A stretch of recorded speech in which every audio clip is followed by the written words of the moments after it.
ekyo ekintu kye tubadde tulwanako nti we need to be recognized. You get kubanga right now sigenda kiweka bana abayimbi batuyisamu amaaso atenga mutambuza music oyo you guys do a bigger role. Get muno mu Uganda mostly kuba ajja kukubira muteese omubenga abakutula like aberenga akulaba wansi. Okay. You're not worth that man is omusabye. Yes, ukitegera. Nate omulala ajja kukubira nga siwa muno. Ate akuzeemu amaanyi. Yeah, for example, I'm sorry my brother. For example, nino mu Nigeria nza contactinga. Naye buli challenge y'oluyimba gye nkola mpa $300.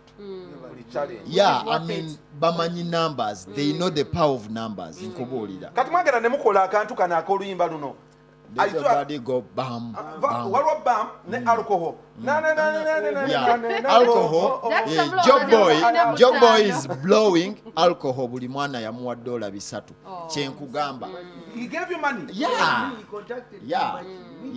That's beautiful. Kyenkugamba nakuwa $300. Ne wano omwana wa wano n'omugamba mpayo $20. Nalabanga omubbye. But can you really do a song, a hit? No, we TikTok. are going to dare ourselves today. Okunganiza ba TikToker. My brother. Remember to dare nyingi. And because this is on market sale. Can we make a hit a song? Kankusala ekirimi Mwami Jack. Mwami Jack omanyi bantu bameka abaze ku TikTok.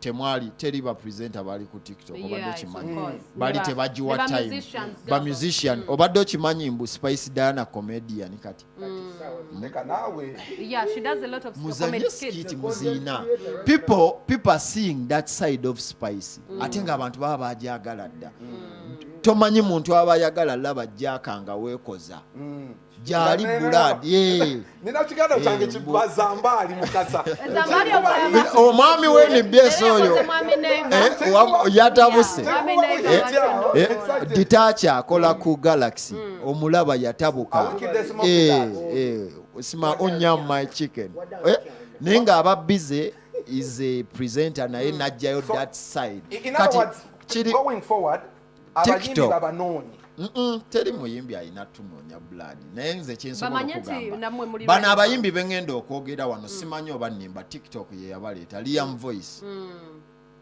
unknown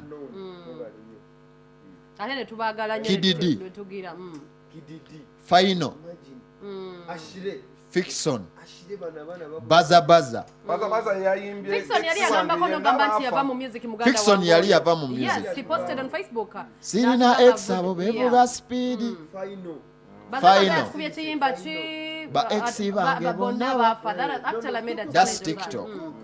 Prince Omar n'oluyimba ne Daddy Andre no Nigeria. Daddy Andre's music nazo over TikTok. Why? Daddy Andre tulina oluyimba lwe lwakuba tulina Pia Pounds oluyimba lwe luyina challenge emitwalo ngena twende to party. That's TikTok power. TikTok is now magic. My brother, teri business etadukidde ku TikTok. Nkubuulira amazima. That's why TikTokers chovola ba Mike Sawe no Miki Wawa ne yali amanyi company eri worth billions of money esobola okunfuula ambassador. Are the people who enjoy you because